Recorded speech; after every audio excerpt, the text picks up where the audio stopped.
Welcome everybody to the latest FAQ Friday. My name is Zombri and I have Arash and Jeff here with me to talk about stablecoins. How are you guys?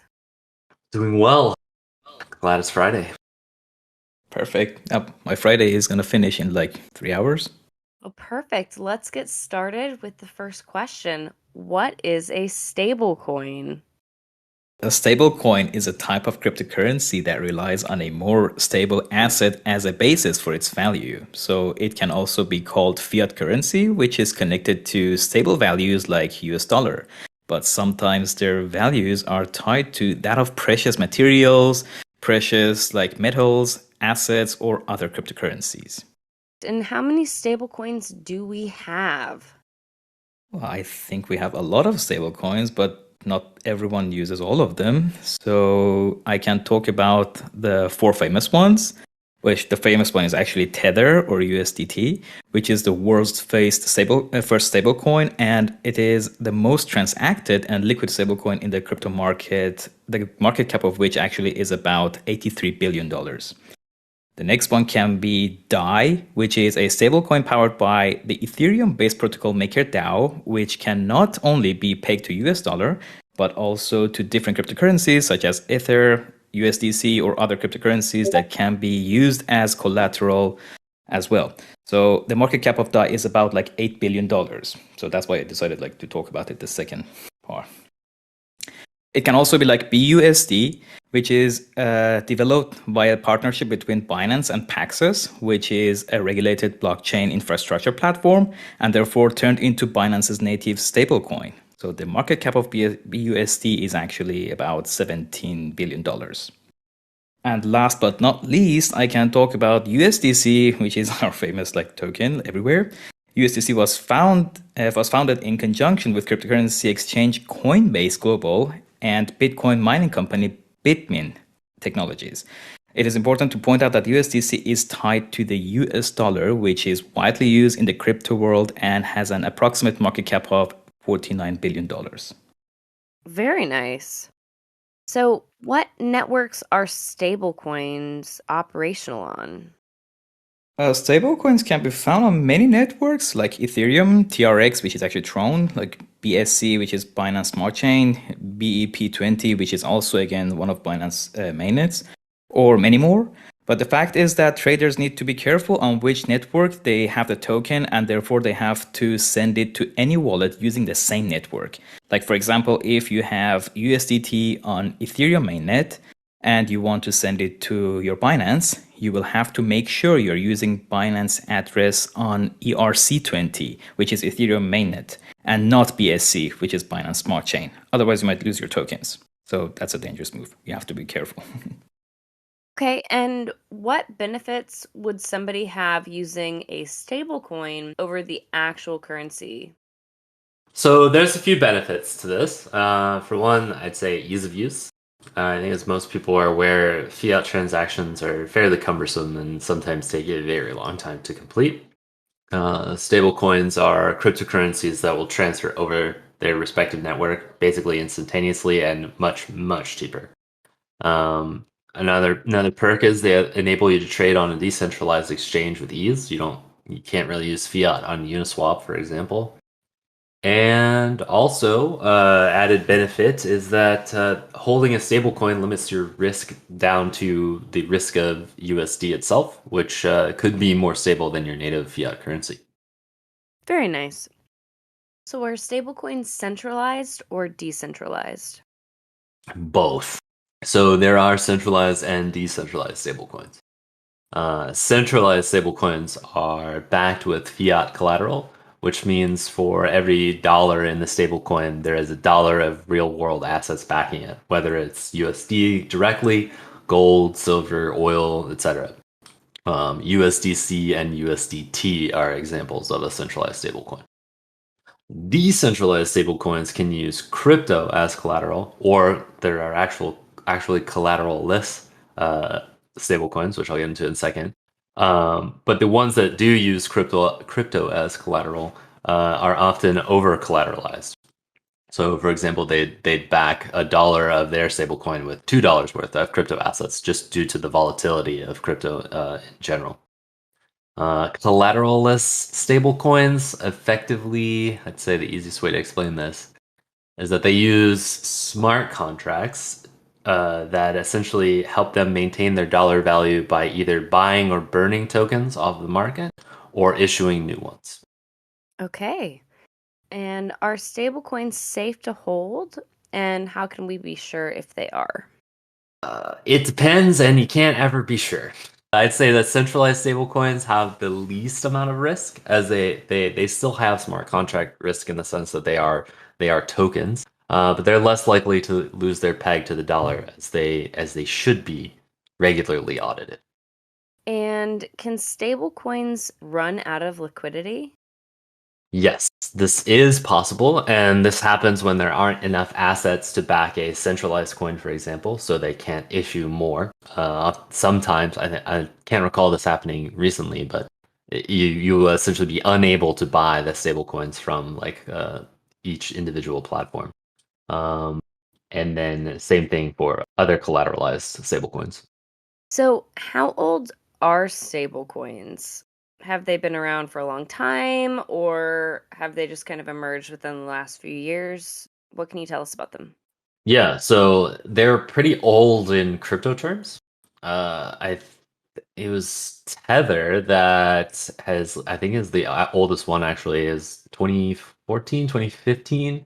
It was called Real Coin, and I think that was the first actual stablecoin. How can stablecoins stay pegged to USD and not lose value? So they're either backed one-to-one with real-world assets, or they're over collateralized in the case of decentralized stablecoin. There are algorithmic stablecoins, which is what I mentioned before, which are the collateral-less ones. And they will buy the coins in circulation to reduce the supply if the prices are too low, so below $1, or they issue new coins if the price gets too high, if the stablecoin goes above $1, for example. What is the main reason that many people prefer to use USDC instead of USDT? So there's a fairly popular opinion in crypto that USDT is not actually one-to-one backed by real-world assets. There have been a few lawsuits, or maybe just one regarding this, but if I remember correctly, they never found a smoking gun or any actual proof or hard proof that they weren't backed one-to-one. But I personally don't use USDT. There was actually two, I think, if I remember correctly. They I'm, made one recently again, and they failed. I'm very sus of USDT. I'm glad that I use USDC now. Yes.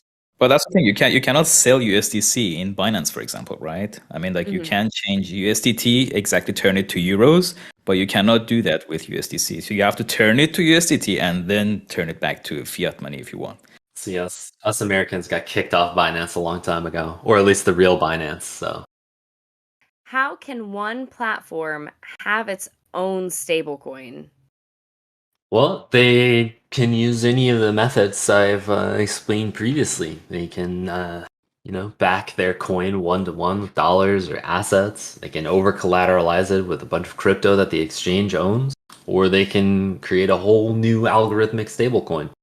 Easy enough. You sure can. There are a lot of places that allow this. Aave, for example, is one that I use pretty frequently. I will have to check that out. And are stablecoins insured? No. Okay. Just no. Perfect. Fastest answer. So, how does taking out a loan work? You effectively provide collateral. So, for example, say you wanted to take a loan of $100 out.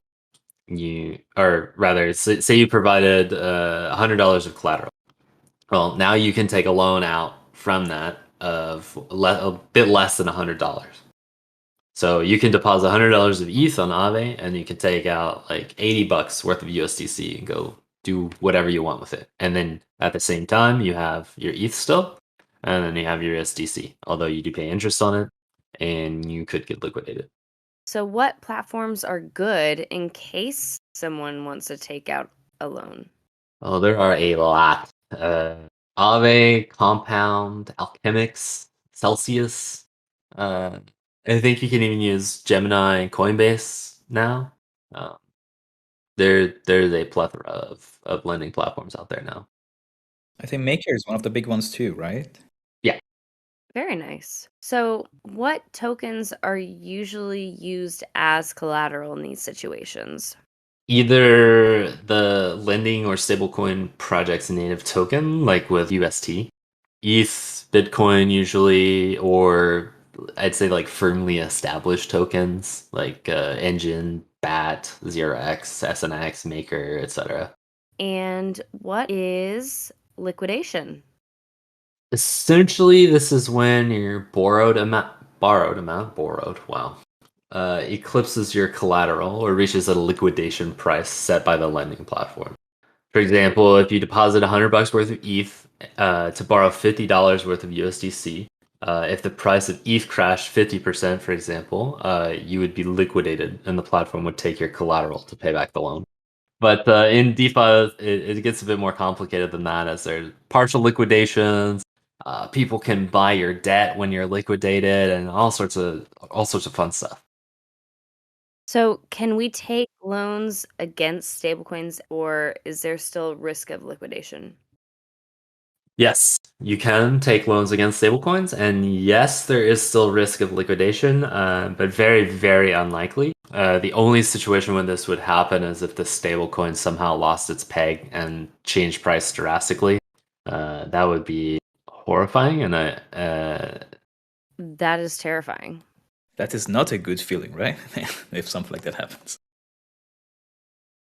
Fed coins versus stablecoins, who wins?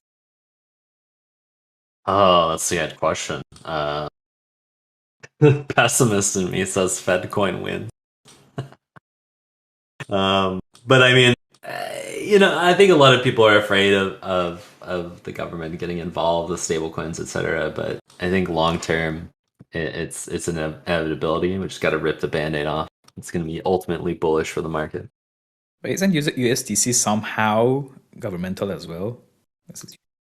I mean, yeah, if you're relying on the US dollar so hard, I mean, in essence, you are already like relying on the US banking system, right, for the value of your Yeah. stablecoin. So Exactly. That's what USDT maybe doesn't have. Or that's why Fed has gone, let's say, after it a lot. it's like everything is Fedcoin and nothing is Fedcoin, right? What is the advantage of stablecoins, and what do you think of banks starting their own stablecoins? I mean, the advantage is that you have, a crypto token that is effectively $1. And if a bank wants to issue their own stable coin and they're a centralized entity and they provide, transparent audits that each stable coin is backed by $1 worth of assets, I don't see anything wrong with that. Well, that means like they're gonna get involved with crypto, which is actually a good thing for crypto, right? Mm-hmm. Are there any concerns about USDT or other stablecoin protocols not actually having the assets to back them? Kakashi says, I know audits are supposed to be regular, but previously Tether had some issues proving their token is backed with proper amounts of assets. Oh, absolutely. Like I don't touch USDT. Like I have low trust in it. So why use it when there are other alternatives and even decentralized alternatives, right? I've read somewhere that actually like BUSD is more cash backed than USDT. Are stable coins inflationary? And if yes, why should we care? I mean, they're based on the dollar. So recently, yes. Okay, there you go. Then we're done. Well, thank you guys for joining us for this week's FAQ Friday on stablecoins. Thank you, Bria. Thank you, everyone. Have a fantastic Friday, guys. You too. Bye.